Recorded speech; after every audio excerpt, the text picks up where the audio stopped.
So occasionally on the practices, there will be review from a prior lesson. So this one would have been like probably review from lesson 1 or 2, where we talked about constraints. And I always review the practices to make sure that it's only like what you need. And I figured this one we still need. Anyway, this one says lots of stuff, which we'll probably have to go back and reread. But basically, we are matching the description of a constraint, so something that's limiting, to something with like numbers, variables, maybe inequality symbols, all of that stuff. So first we have the allowable number of players on a team.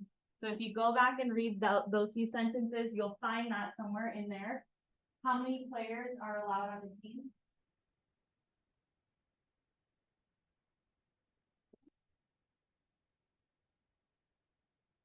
So I'll read it, 2 to 4 players.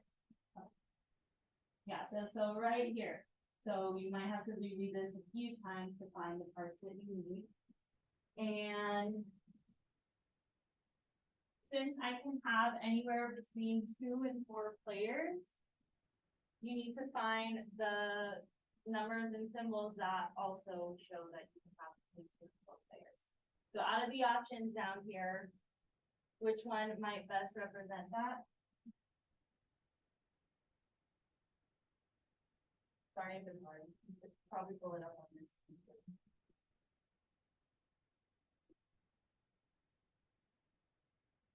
We have 2 times 4 plus 4 times 3, t less than or equal to 30, or 15 less than or equal to t, s less than 80, 4 times 20, t greater than or equal to 2, and less than or equal to 4. The last one. So the one that's talking about it can be anywhere between 2 and 4. That makes the most sense. So you'll match it with that symbols. So yeah, that means you can have 2, 3, or 4 players. This is how you show it with numbers and symbols. So then now next we have the number of points Han's team earns in one round if every player earns a perfect score. So do we know what a perfect score is? Does it say in the description? For one round? 20 points. All right, each player can score up to 20 points in each round. So also, does it say how many people are on Han's team, including him? 4. So if you do that math, 4 times 20, and look, that's even one of my answer options. That will go with this one because that will give me the number of points if everyone earns a perfect score. 4 people, and they can each get 20 points. It's perfect. Next, we have the number of points Han's team earns in one round if no players earn a perfect score. So if we look at our options, and then maybe go back to what we said a perfect score would be. We said that it'd be 4 times 20, which is what?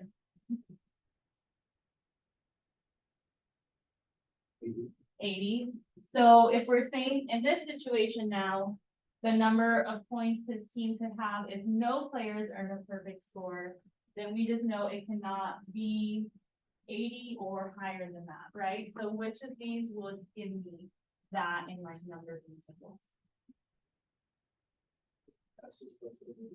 Perfect. And then it defines the variables as well. So that makes sense, the score of the team. Yes. It cannot be greater than 80, it has to be less than 80 if it has no perfect score. Now down to 2. So the number of players in a game with 6 teams of different sizes. 2 teams have 4 players and the rest have 3 players. And then if you read the bottom one, the possible number of players in a game with 8 teams. So whichever one you think is easier.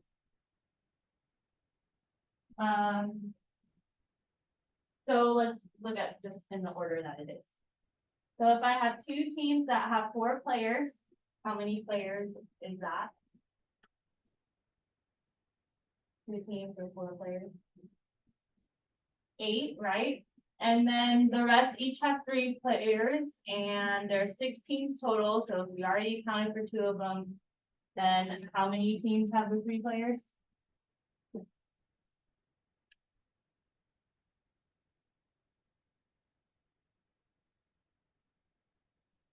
4. So then if you do that math now, it would be 4 times 3 to get 12 players for that team.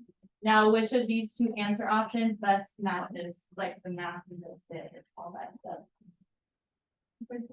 The first one, out of my options. So yeah, and then process of elimination, this one must go there. So that one's the possible number of players in a game with 18.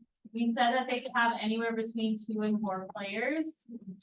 So I would think 2 times 8 is 16, not 15. And then 4 times 8 is 32, not 30. However, that has to be the best answer. I'll have to check my book to see if those numbers were typed in the right way, but that makes the most sense. So questions on this one? We might have time for one more. Felicia?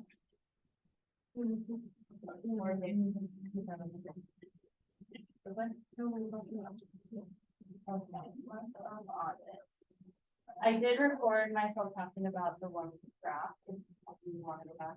I haven't posted it yet. And plus YouTube hasn't been working on campus anyway, but if you watch it at home. Anyway, this one, during the month of August, the mean of the daily rainfall, I feel like this probably should not have been on there. Oh well, this time. Because it's talking about mean and standard deviation, which is unit 1. I probably will delete this for future submissions, but since it's on here. In another city, the mean of the daily rainfall was 0.01 inches with a standard deviation of 0.05. Han says that both cities had a similar pattern of precipitation in the month of August. Do you agree with him? And complete the blanks. So would you say that they had a similar pattern if the averages were 0.04 and 0.01? Would you say yes or no? I would say no, but it's hard to tell. Let's take a little peek at what it says. So it says yes. So I mean, I guess it is, those numbers are pretty close, I guess. 0.04 and 0.01. Now, when you compare the standard deviations, this one differs on average by 0.15, or this one differs by 0.05. So they're saying that yes, Han is correct. Both cities had very little rain on a daily basis. The large standard deviation means the rain came all at once or possibly just on a few days. This pattern of most days being dry and a few days being wet is the same in both cities. All right, because if we're saying that Han is correct, then the rest of the verbiage should support him will be correct. So yes, Han is correct. The pattern would be the same in both cities. Questions on that one? Okay, yeah, that one man continued his way on here. We might have time for one more, maybe, Felicia. Okay. Hold on.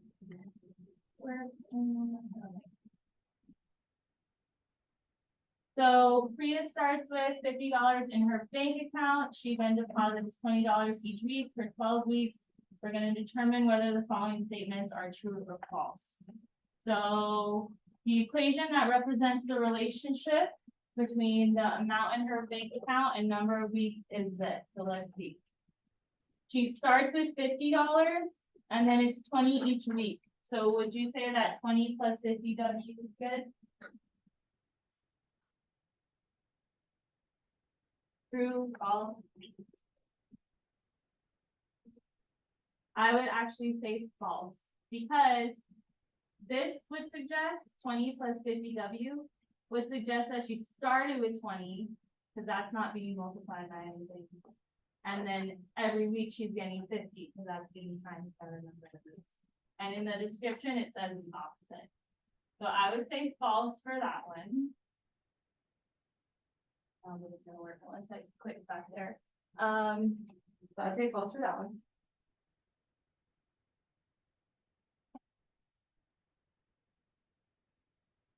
And then the graph below correctly represents the relationship. You guys are welcome to pack up, it'll ring, but I'll keep going just in case you want this answer. All right, but the graph below correctly represents the relationship between the dollar amount in her bank account and the number of weeks of saving. The point represents the amount after 3 weeks. So I would have to do the math for that. So I would have to know that my real equation should be 50 plus 20W, and I have to plug in 3 for the W. So hang on. So 20 times 3 plus 50 is 110. Does that look to be about 110 on the Y? Yes, no? So I would pick true for that one, just based off of quick math, because bell's gonna ring any second. And then down here, it takes Priya 10 weeks to have 250 in her bank account, and the point on the graph below represents this amount. Okay, so now I have to do the math for 10 weeks. So 10 times 20 each week, plus the 50 she started with, says 250 on my calculator. Does that look like 250 right there? So then I would pick true for that one. And it is correct. All right, bye guys, see you tomorrow. Bye. Bye.